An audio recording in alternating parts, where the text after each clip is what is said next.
السلام عليكم، ازيكم؟ عاملين ايه؟ يا رب تكونوا بخير يا احسن متابعين في الدنيا. اللهم صل وسلم وبارك على سيدنا محمد وعلى اله وصحبه وسلم. هنعمل النهارده البط بطريقه مختلفه غير العادي، يعني مش هنسلقه ولا هنحمره في الزيت ولا الكلام من ده. هنحطه على طول في الفرن. ايوه. وهيستوي في ساعة بالظبط. ليه؟ لان احنا هنسيبه في محلول ملح، وبعد كده هنتبله بتتبيلة حلوة جدا جدا. هنتبله بالبرتقان، هو ده بط البرتقان اللي بنسمع عنه. هو ده بكل تكاته وتفاصيله، عشان تطلع معاكي بالشكل وباللون الخطير ده، وتبقي بجد محترفة في عمايله. هقولك هنعمل ايه وخلينا مع بعض. وعملت طبعا حبة حلة كده من الورق العنب، ومحشي بتنجان ومحشي كوسة. انا الصراحة ما كنتش حاطة في حسابي خالص ان انا هعمل محشي جنبه، بس لقيت في التلاجة عندي فلفلتين كده على كوستين، فقلت هحشيهم مش مشكلة جنب الورق العنب. هنبدأ كده ونقول بسم الله. أهم حاجة ما تنسيش تشتركي في القناة لو أول مرة تشوفي فيديو ليا، وتحط اللايك وتفعلي زر الجرس عشان يوصلك فيديو كل ما أجي أنزل فيديو. تمام. اول حاجه كده انا بدات اعملها، ضربت البصل في الكبه، قطعته وضربته كده على طول علشان ما غيبش ايه في تقطيعه. زي ما احنا عارفين بنحب ايه نستسهل على طول. وفي حله كده على النار، طبعا انا ما كانش عندي تسبيكه شايلاها ولا اي حاجه. غالبا يعني صلصه المحشي انا ما بحبش اشيلها في الفريزر مده كتيره. يعني ريحتها الصراحه ما بتعجبنيش بعد كده. أنا لو هعمل صلصه بحب اعملها ساده من غير اي حاجه ومن غير اي اضافات، وانا بقى براحتي بعد كده. لكن الصراحه بقى المره دي ولا كان عندي صلصه ولا كان عندي اي حاجه، ضربت كله قدامكم وعملت التسبيكه في نفس الوقت اللي انا حشيت فيه. هنا كان عندي مثلا نص كيلو كده او كيلو الا ربع كده من البصل. طبعا احنا كلنا بنحب البصل الكتير او اغلبنا يعني. في المحشي بيدي طعم كويس جدا وبيخلي المحشي مسكر ولذيذ جدا. انا الصراحه بحب اكتر البصل واكتر الخضره على قد ما اقدر. والرز ده اخر حاجه. الرز ده انا ممكن اكون بحطه حبه قليلين جدا مع الطماطم ومع البصل ومع الخضره. انا اهم حاجه عندي الصراحه في المحشي الخضره. هو ده اللي بيقلب ريحه المحشي وبيخليه له نفس وطعم مختلف عن اي حد. انا كده حطيت البصله تدبل على النار على ما اضرب الطماطم. هتقولي لي بتضربيها ليه في الكبه؟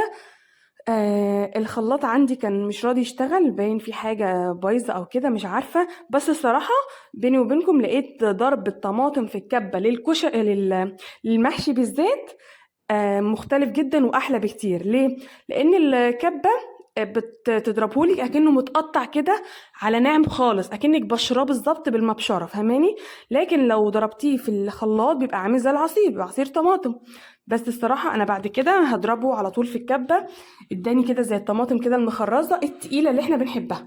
وطبعا ما حطيتلوش مية خالص عشان يبقى يسبك بسرعة وما ياخدش وقت في التسبيك يعني. وغالبا صلصة المحشي اصلا ما بنحطلهاش ميه نهائي. وفصين توم كده بقى حلوين، اول ما البصله تدبل معاكي هتنزلي بيهم وتديهم تقلبتين. وتحطي بقى البهاراتك، وبعد كده تبقي تنزلي بالصلصه. بس هنا بقى في حبه تكات كده، ركزي معايا. انا هنا كان عندي حته من قرن الفلفل الرومي، طبعا بتديها نفس رهيب. عايزه تحطي حراق حطي لو انتي ليكي في الشطه. تمام. يعني انا مش حاطاه كده وخلاص، كان باقي عندي. بس انا دايما اللي متابعني عارف اني بحط في المحشي او في تسبيكه صلصه المحشي فلفل رومي كده متقطع. تمام. وتوم. في ناس كتير ما بتحطش توم، بس انا بحب جدا التوم في المحشي. معلقه بقى كزبره كبيره، اللي هي المعلقه الصغيره دي المليانه يعني. معلقه كزبره، معلقه كمون، بهارات مشكله، بابريكا.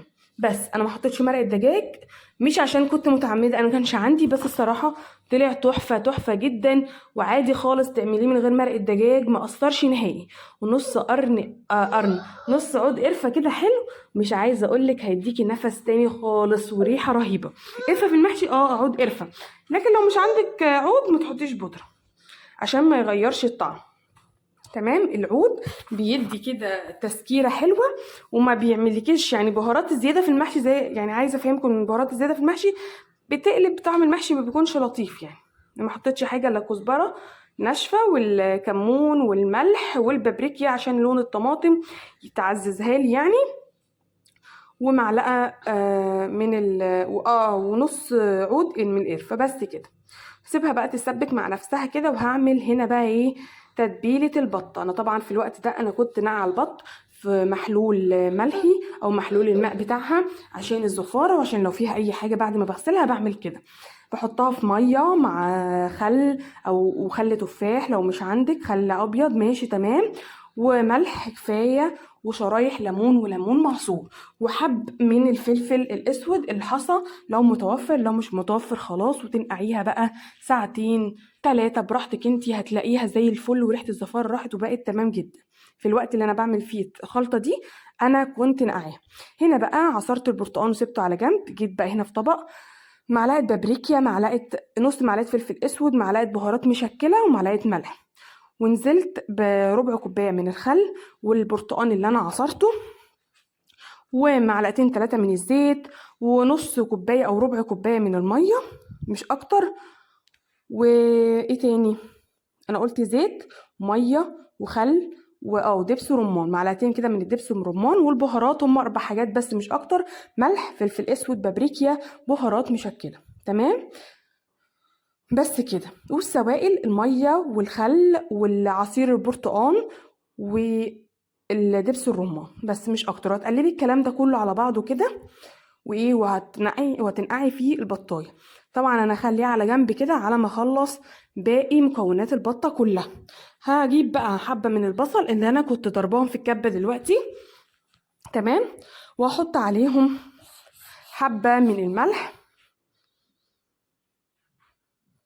على حبه من الفلفل الاسود، رشه صغيره من القرفه او ربع معلقه كده صغيره من القرفه، على اسمه ايه ده، اللهم صل وسلم وبارك على سيدنا محمد، زعتر اللي هو المجفف ده. مش متوفر عادي جدا ما تحطيش. تمام برضو ما حطيتش اي حاجه. طبعا عايزه تحطي ورق لورا حطي، اي يعني منكهات اللي هي بتدي روايح حلوه دي في الاكل عادي حسب رغبتك انتي وحسب مزاجك. عندي بقى كده كمان برتقانايه هقطعها كده مكعبات واحطها على البصل ده، لان الكلام ده كله هنحشيه في بطن البطه. تمام هنحشيه في قلب البطه من جوه.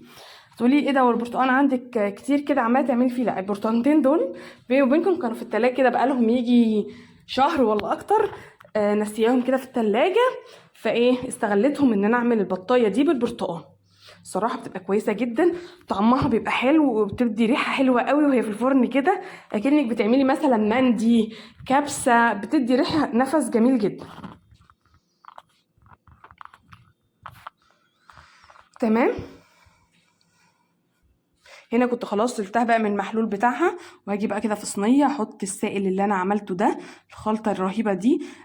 عايزه تست البرتقان يعلى شويه معاكي، زودي وعصوري عليها ليمون. انا استكفيت الصراحه بالبرتقان بس. لو مش متوفر عندك دبس رمان ممكن تحطي معلقه عسل اسود. هنا كان خلاص سبت بقى البطايه تتنقع كده شويه في التتبيله الحلوه دي على ما اخلص المحشي واحشيه. هنا كانت خلاص التسبيكه، بصوا تقلت ازاي معايا وبقت جميله بجد. ضرب الطماطم في الكبه مختلف جدا عن الخلاط، وكمان بتسبك معاكي بسرعه. يعني ما غابتش معايا اول مره اسبك تسبيكه محشي وما تغيبش معايا على النار، يعني يا دوبك بالظبط نص ساعه كده وكنت خلصت. بس لونها جميل جدا، نفسها حلو خالص. كده خلطة المحشي ما خلصتش معايا، يعني اللي هي تكات كتيرة قوي بالذات في خلطة المحشي. هنا بقى ايه هنضف الخضرة كده الاول، بعد كده هبقى اغسلها واقطعها. الصراحة انا في حاجة عايزة اتكلم فيها، انا بستغرب جدا الناس اللي بتقطع الخضرة بعد كده تغسلها، مش عارفة ليه. اساسا انت يعني لو قطعتيها وكده غسلتيها عمرك ما توصلي لدرجة النظافة اللي هتغسليها بيها وهي بحالها كده. اساسا ازاي هنقطع مثلا خضره وهي بطنها وبالورق البايظ فيها، هترجعي تنقيه اصلا ازاي منها بعد ما تغسليها؟ في ناس كتير قوي بشوفها بتقطع الخضره الاول بعد كده تغسلها في مصفى. الصراحه ما برجحش كده ابدا ابدا. اولا فوائد الخضره بتاعتك بتروح، بتلاقيها اصفرت كده منك، لان هي طبعا بتفضل فيها الروح كده لحد طبعا ما بتدخل على النار. طبعا مش نظافة خالص خالص انك تغسليها بعد ما تقطعيها. الافضل انك تنقيها الاول وبعد كده تغسليها تسيبيها تتصفى بعد كده تقطعيها زي ما انت شايفة كده. انا والله جايبة الخضرة دي يعني بقالها اسبوع في التلاجة، واللي يشوفها يقول لسه جايباها دلوقتي حالا من الخضري. ليه؟ بسيبها في كيسها كده بحاله مربوط، خارج منه الهواء، بطلعها زي ما انت شايفه بنفس الطريقه. بص ما شاء الله اللهم بارك، كميه الخضره دي كلها هعملها لحله الورق العنب. انت شفتيها وسطنا يعني، مش حله كبيره، تاني مقاس على طول بعد الصغيره. وكم صباع كده من الكوسه على الفلفل. انا بحب الخضره الكتير في المحشي. ده برطمان ورق عنب انا كنت جايباه من السوبر ماركت، الصراحه كان سعره حلو جدا بالنسبه للكميه اللي فيه، وبالنسبه لجوده ورق العنب نفسه من جوه. ورقه العنب كانت ما شاء الله كبيره مش صغيره، ممكن تعملي يعني تقسميها وتلفيها على صباعين. بالاضافه ان كميه الورق عنب نفسه اللي في البرطمان كتيره، بجانب ان سعره حاجه بسيطه جدا يعني 22 جنيه. كان في منه اغلى شويه بس انا كنت مجرباه، الصراحه ما كانش حلو. اللي هو البرطمان القصير المكعبر ده شويه، فكده اغلبكم عارفه. ما كانش حلو، كان مجلد كده. وكان من البرطمان نفسه مهري كده نصه، فمش لطيف خالص. هنا طبعا كنت خلاص غسلت الرز وصفيته وحطيته يشوح مع الصلصه. انا بحب اشوحه مع الصلصه الاول من غير اي خضره ولا حاجه. ما بحطش الخضره على النار نهائي، بعد ما برفعها من على النار بضيف الخضره علشان الرز يشرب الصلصه ويفلفل لما اجي احشيه. فركتين بقى كده من النعناع الناشف عندك، وشوفي بقى الريحه والطعم الجميل. حطيتهم عليهم كده، وبعد كده بدأت أفرغ الحلة في الطبق اللي أنا هحشي منه، وأضيف بقى عليه باقي الخطوات. تمام. البصل الحمد لله اللي أنا ضربته في الأول، أنا كنت شايلة منه حبة كده على جنب للبطة زي ما انت شايفاهم، وحبة على جنب للمحشي لآخر المحشي. زي ما بقولك كده بجيب بصلاية موسطنة احط عليها ملح برضو تاني، طبعا على حسب حياءة المحشي. لو خلاص حياءه مظبوط على كده ما تزوديش، انا دقته لقيته حياءه محتاج تاني. حطيت ملح وفلفل اسود وهتدعكيهم كده، دي اسمها كمرة المحشي. كمرة المحشي بتتحط كده خالص في الاخر مع الخضرة، ما بتتحطش وهو على النار نهائي. يعني اول ما بتشيليه وتطلعيه خلاص رفعتيه من على النار بتحطيها، واحط بقى الخضره كده على الناشف. تمام. في ناس كل شيخ ليه طريقه، في ناس بتحب تحط الخضره وهو على النار وتقلبه، في ناس بتحب تحطه كده في الاخر، حسب براحتك. في ناس بتحطه نصه كده ونصه كده، انا بحب احطه كلها في الاخر، لان اصلا اوريدي الرز بيبقى سخن والصلصه بتبقى مولعه نار، بتهبط الخضره شويه، مش محتاجه اكتر من كده. تمام. زي ما انت شايفه كده، لو لاحظت الخلطه هتلاقي الرز قليل جدا اقل حاجه، بصل كتير، طماطم كويس على قد، خضره كتير، بصل كتير. دي اهم حاجه. برجع اضيف تاني بهارات على الناشف برضو كده، كزبره بتدي نفس حلو، كمون، لو لقيت حياء ولسه بحط حبه ملح، بحط حبه شطه حمراء ما بتدينيش طعم، عشان احنا عندنا ما بحبش الحراق الصراحه، بتديني بس كده ايه نفس او تست كده بسيط، ورشه من زيت الزيتون بس كده. ولا بحط بقى مثلا بصل بودر ولا توم بودر ولا بابريكيا ولا كير ولا ايه العك كده. هو ده خلطة المحشي اللي طلعنا وتعودنا عليها من زمن الزمن، ولا بحب اضيف اكتر من كده ولا أقل. ممكن انت بتحبي تحطي مرقه دجاج تمام، لكن انا مش بقولك انا مش متعمده، انا متعمده لا، انا اصلا اوريدي الصراحه ما كانش عندي. بس والله ما يختلف اي شيء عن انك حطيتي او ما حطيتيش، وعادي جدا هعمله على طول كل مره من غير يعني ما فيش اي اختلاف، بالعكس طعمه احلى كمان. كل ما بتقللي البهارات كل ما بيبقى احلى واطعم في الاكل، سواء محشي او غيره. كتر البهارات وكتر الخلطات الكتير بتغير طعم الحاجه، ده دايما اللي انا بقوله معاكم. هنا بقى كده بسرعه بسرعه، انا طبعا كنت غاسله الكوسه والفلفل ده ومقوراهم كده على جنب، وبحب اقشرهم كده بالمقشره من بره كوسه، وبنقعها كده في شويه ميه عشان لو فيها اي حاجه او رمله او كده. بعد كده هحشيهم كده بسرعه بسرعه بسرعه كده زي ما انت شايفه. طبعا ده مش كون الحقيقه، ده انا طبعا مسرعه الفيديو جدا، بس بوريك ان انا حشيتهم كده ايه وانا واقفه، لان الكميه الصراحه ما كانتش مستاهله ان انا اقعد ايه عشان احشيهم والكلام من ده. وبعد كده هاخد بقى الورق العنب واقعد كده على جنب واقعد احشي. بس الصراحه انا عجبني جدا الصراحة برطمان الورق العنب ده، ولو لقيت منه تاني هجيب منه ان شاء الله قبل رمضان، حوالي 2 ولا 3 ولا حاجة. تحفة جدا يعني. انا حشيت الحلة اللي بقول لكم عليها الحلوة دي موسطنا تكفي 4 افراد. يعني احنا فرد انا وجوزي قعدت معايا يعني اتغدينا وفاض منها كمان كتير، يعني ممكن يقعد يومين 3 كمان. يعني ممكن تكفي 4 افراد ولا 5 كمان في طاقة كده، لو عاملينها لوحدك، لو عاملينها من غير اي محاشي تانية وكمان مش عامله البرطمان كله، انا عملت نصه بالظبط، نص البرطمان شيلته في كيس حطيته في الفريزر. كويس جدا، اسمه متهيألي فريست فريش او فريش، يعني المهم فيه فريش. تمام. هنا البطايه خلاص كنت سبتها بقى وقعدت اقلبها على وشها وظهرها لحد ما خدت من التتبيله بما فيه الكفايه، ولا هشرح فيها ولا هعمل اي حاجه. هجيب بقى الحشوه اللي انا عملتها الخطيره دي اللي ادتني نفس فيها من جوه حلو جدا، هحشيها من جواها واحط كده برتقانايه مخرمه كده. ايه، هقفل بيها، حاجز بيها على الكلام ده كله، تديني برضو تنزلني الصوص اللي فيها وتديني طعم ايه اضافي اكتر. يعني اللي عايز طعم البرتقال يكون واضح، يعني واضح شويه زياده في الوصفه يعمل كده. تمام.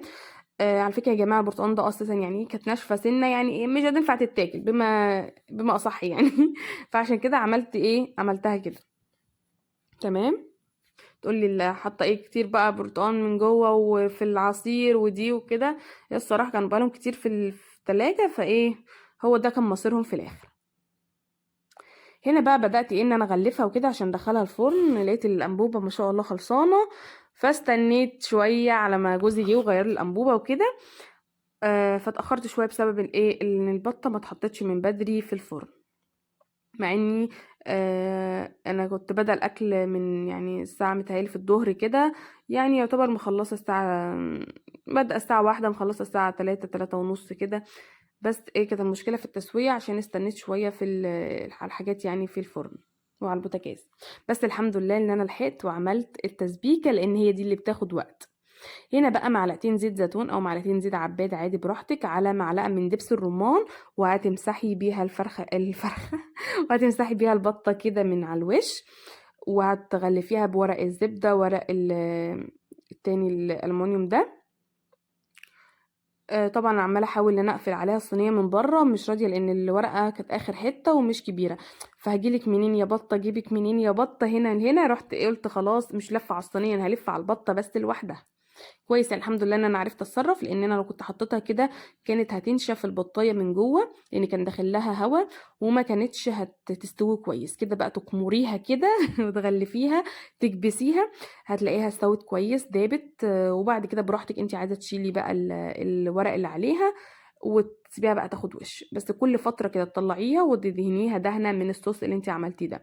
هنا بقى بوريكم، بصوا البرطمان محشور على اخره، معمولين لفتين من كده، اللفه والله متهيألي نص كيلو. الورقه كبيره جدا، بص في الاول ورق صغير شويه مش صغير قوي كمان، ورا ورق كبير قوي، تقطعيه على نصين او ثلاثه كمان وتحشيه على حسب حجم الصباع اللي انت بتحبيه. انا بحب الصباع حلو كده يعني، ولا هو صغير ولا هو كبير، في الوسط المعقول يعني. انا ما بسلقوش على النار الورق عنب في العادي كده، بحطه في طبق فيه ميه مغليه من الكتل وعليه عصره ليمون، وبفضل اقلبه يمين شمال ويمين وخلاص. تمام. بحس ان انا لما بعمله على النار دايركت كده على النار والنار شغاله ان هو بيجلد بياخد، يعني متهيألي سبحان الله كل حاجة ليها روحها وليها نفسها، ليها روحها يعني على النار. يعني الكرنب بتحطيه على النار تزودي شوية تلاقيه طري وتهرى، لكن ورق عنب لما تسيبيه شوية تحس ان هو بعد كده لما تيجي تحشيه وتحطيه في الحلة ان هو جلد. المهم بقى حصرت كده الليمونة كاملة وقعدت ايه الف يمين وشمال، بس ما شاء الله اللهم بارك بجد برطمان يستحق التجربة. انا دايما بجيب البرطمان هو القصير ده المكعبر ده، وكان غالي، ده حاجه بحاجه و40 كمان، ده كان ب22 بس. بص الكميه ما شاء الله اكتر من الكيلو، يعني انا عملت متهيالي زيادة عن الربع كمان شوية، والباقي لفيته وحطيته في الفريزر لأي وقت بقى تاني. على ما بقى ما مصطفى كده هبدأ أحشي من اللي فوق عشان ما اغيبش في الوقت وإيه وأنجز. جبت بقى الحله دي كده، حله كبيره شويه عن الحله اللي انا كنت حاشيه فيها دلوقتي قدامكم الكوسه والفلفل. انا عارفه ان حجم الكوسه ممكن يكون كبير سنه والفلفل، بس انا الصراحه ما كنتش جايباهم للمحشي، انا كنت جايباهم ان انا اعمل بيهم صينيه، مثلا اعمل كوسه في صينيه كده، او يعني هو الخضار السوتيه ده ما كنتش حاطه في دماغي ان انا اعمل بيها محشي خالص. والفلفل كنت جايباه عادي للسلطه او كده، الفلفل عارفه حجمه كبير وانا الصراحه ما بحبش حجمه الكبير ده، بس ايه قلت ايه مش مشكله، او طبق محشي زياده جنب الورق العنب. انا دايما بحب البتنجان الصغير في المحشي، الكوسه الصغيره كده المقطقطه خالص دي، حتى الفلفل يكون صغير. كل ما الخضار بيكون صغير بيبقى مسكر اكتر وبيكون حلو خالص. انا هنا بعمل بالراحه جدا علشان البنات الصغيره اللي لسه بيتعلموا الطبخ ياخدوا بالهم الصباع المحشي بيتلف ازاي، بالذات الورق العنب عشان ممكن يكون هو اصعب محشي في اللف بالنسبه للمبتدئين. بصي انا بمسك الورقه بخلي الناحيه الخشنه على الحتة اللي انا هحط فيها الرز، الناحية الناعمة هي على كف ايدي، تمام؟ يعني الناعمة ورا والخشنة هي اللي تبقى بصالك فهماني؟ وهتجيبي حبة من الرز كده هتسويهم كده تحطيهم بالطول. طبعا انا حاطة حبة رز حلوين مش قليلين علشان الورقة كبيرة، فما تحسيش نفسك انك بتاكلي ورق بس. وهاتني كده اول حتة من فوق، وهتجيبي الطرف اليمين على الطرف الشمال وكملي بره، بس كده. وعلى فكرة الطريقة دي أسهل جدا جدا من إنك تحطي على صينية. بصي أنا بلفه كده على كفة إيدي أكنك بالظبط حطاه على حاجة بتلف عليها، أسهل من إنك تحطي على صينية وتفردي واحدة واحدة وتحطي بالمعلقة الصغيرة بقى وشغل الدلع ده. لأ، ده كده بسرعة بسرعة هتخلصي الكمية كلها وهتعملي الصباع محكم كده في اللف ويبقى تمام جدا. عمر ما صينية او اي مكنة اللي هي بتلف الحاجات دي هتكون محكمة اكتر من ايدك اللي ربنا خلقها لك ان انت بتحكمي فيها في كل حاجة. انت عايزاها حاجة ملفوفة جامدة هتعملي، عايزاها بسيطة هتعملي، لكن عمر ما المكنة ولا الحاجات اللي هي بتلف المحاشي والكلام ده هتلف احسن منك. تمام. هنا خلاص كنت خلصت كله. وهعمل بقى شوربة عشان اسقي بيها المحشي. طبعا انتوا زي ما انتوا شايفين انا حطيت مش عارفة انا الكلام عندي بيدخل في بعضه ليه. حطيت البطة في الفرن، فطبعا انا مش عندي شوربة. فهعمل كده. كان جوزي بقى جاب لي المرقه الدجاج، مرقه الدجاج دي طلعت منين؟ كان جابها معاه وهو جاي يغير انبوبه. حطيت مكعبين كده من مرقه الدجاج على رشه من الفلفل الاسود ورشه من الملح. وطبعا لتسقيه الورق العنب انا طبعا بحب جدا احط معلقه كده كبيره من دبس الرمان. طبعا لو مش عندك ممكن تحطي عصره من الليمونه. هتقولي ما بتغيرش الطعم ولا بتعمل اي حاجه، دي بتديكي مزازه بتاعه الورق العنب دي كده بتحسيها كده واضحه. تمام. وميه من الكاتل كده مغليه، حابه تحطي حبهان حطي ولا قراوله حطي. وبعد كده هسقي بيه بقى ايه الورق العنب. لكن الكوسه والفلفل طبعا مش هحط لهم دبس رمان خالص، لكن انا الصراحه بحب مزازه بتاعه الورق العنب. وما بيكونش مزز يعني الدرجه اللي انت ايدك تقشعري منها، لا هو سبحان الله تحسي ان الورق العنب هو تسقيته لازم تحطي فيها دبس رمان او ليمون، لو مش متوفر عندك حطي ليمون. بس كده. انا الاول صراحه كنت بحط ليمون، انا هنا بدوس بضغط عشان اشوف الميه وصلت ايه للصف اللي قبل الاخير على طول. وعملت نفس الموضوع بس من غير دبس رمان للكوسه والفلفل. بس كده اهو حلتين محشي عملناهم على طول في اقل من ساعه. سبكنا بسرعه وعملنا بسرعه. واقول لكم على حاجه صراحه، يعني لما يكون التسبيكه انت بتجهزيها في نفس اليوم والخلطه بتجهزيها في نفس اليوم وتحشي في نفس اليوم وتسوي في نفس اليوم، بيبقى نفس المحشي وريحته رهيبة رهيبة زي أيام زمان كده، أيام ما كان المحشي بيقلب بريحة الدنيا.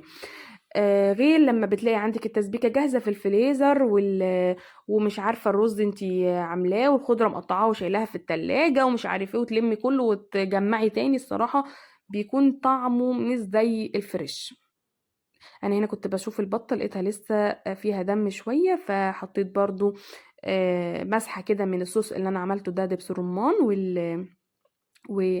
والزيت الزيتون، واحط تاني واكمرها كده واحطها تاني في الفرن. انا طبعا كنت مشغله درجه حراره عاليه في الاول تحت وفوق، وبعد كده هديت من تحت ورفعتها على الرف اللي في النص وسبت فوق عادي عالي. كده كده انا مغطياها فمش هتاخد وش. هنا بوريكم المحشي هو بدأ يغلي. هوطي بقى عليه واسيبه في نص التسوية الأخير أو في ربع التسوية الأخير، بخليها العين زي الشمعة بالظبط. هنا بقى حبة سلطة كده حلوين جنب المحشي، السلطة أم نفس حلو دي. البصلة بتبلها الأول بخل وليمون وملح وكمون، وبعد كده بحط أقطع عليهم الحاجات. بسيب البصله في قلب التتبيله دي لحد ما اخلص التقطيع كله، بتديني طعم كده زي السلطه بتاعت الشارع اللي احنا كلنا بنتوحم عليها دي، والميه بتاعتها الرهيبه. تمام. وحبه من الخضره بتاعت المحشي كنت شايلاهم للسلطه. بصوا بقى هنا كده بوريكم البطه واخده وش وظهر ولونها خطير، والتتبيله والله كانت جميله جدا ونفسها عالي جدا. يعني كانت الصراحه مخليلي كده اكني عامله مثلا مندي، عامله كبسه زي ما انا قلت لكم كده في الاول. تمام. بس كده. بس الصراحة في تكه يعني اللحمه بتاعتها مش عارفه ليه ما عجبتش جوزي، يعني حاساها ان هي متفله شويه. آه، مش عارفه يعني هي ما عجبتوش اللحمه بتاعتها، مش عارفه ليه. بس التتبيله والله كانت ريحتها كويسه جدا. بط البرتقال ده ناس كتير عارفاه، بيكون جميل جدا مختلف. نفسه كده حاجه ليدي بمعنى اصح. تمام. خلصت كده بقى طبق السلطة، خلصت طبق البطاية الحلو ده. وكان المحشي لسه سايباه شوية على النار عشان يستوي، محشي الورق العنب. كان الكوسة طبعا ما بتاخدش حاجة على النار بالفلفل، وكانت مية مية. بصوا جميل. وبحب دايما ان الرز يكون اللي جوه المحشي بعد ما يستوي ما يحسوش اللي هو ابيض كده. لا، احب يكون لونه حماره فيه زي ما بيقولوا كده، وبالذات بقى لو كرنب. اهو بدأت اطلع واحدة بوحدتها ما شاء الله سليمة ومستوية وزي الفل. هتقولي لي طب ما كوسة صغيرة اهي. لا والله انا لو كنت عاملة حسابي ان هعمل محشي كنت هتلاقوني جايبة اصغر من دي كمان. طبعا وما شاء الله الفلفل ده انا عمري ما حشيته قبل كده، فلفل عملاق. بس ده اللي كان عندي في التلاجة، مش مشكلة يعني. وقرن فلفل حراق كده في النص. وكان لسه بقى ايه الورق العنب لسه مستنية عليه شوية علشان ما يبقاش مجلد ولا حاجة. وجربوا بجد بط البرتقال ده لو ما جربتوش قبل كده، جميل جدا. يعني اللحم بتاعه بيبقى تحسيه مسكر، بخلاف ان هي متفله او ما كانتش متفله او كده بيكون مسكر شويه. بالذات بقى لو بطيه كده حلوه كده صغنونه كده ولحمتها يعني كل ما الحاجه الصراحه بتكون صغيره بتلاقيها خدت من التتبيله بسرعه، استوت بسرعه. في كل حاجه بتبقى حلوه، سواء بقى فرخه بطه اي حاجه. كل ما الحاجه بتبقى صغننه كده وحلوه بتلاقيها حلوه معاكي. دايما احنا طبعا نحب الفراخ الشمرتي، نحب مش عارفه الحمام الصغنون، مش عارف ايه، كل حاجه سبحان الله بتبقى صغيره تبقى احلى واذكر كمان. هنا خلاص الورق اللي انا كانت استوى، قلبته كده عملته زي المقلوبه بالظبط. ما شاء الله كان كل صباع بصباعه كده. انا بحب احشي الحجم ده بالذات في الورق العنب. بيكون كويس جدا وجميل كده ولطيف، بالذات لو في عزومات تبقي شكله كويس يعني، عن ما بيكون صغير قوي كده ما بيكونش لطيف.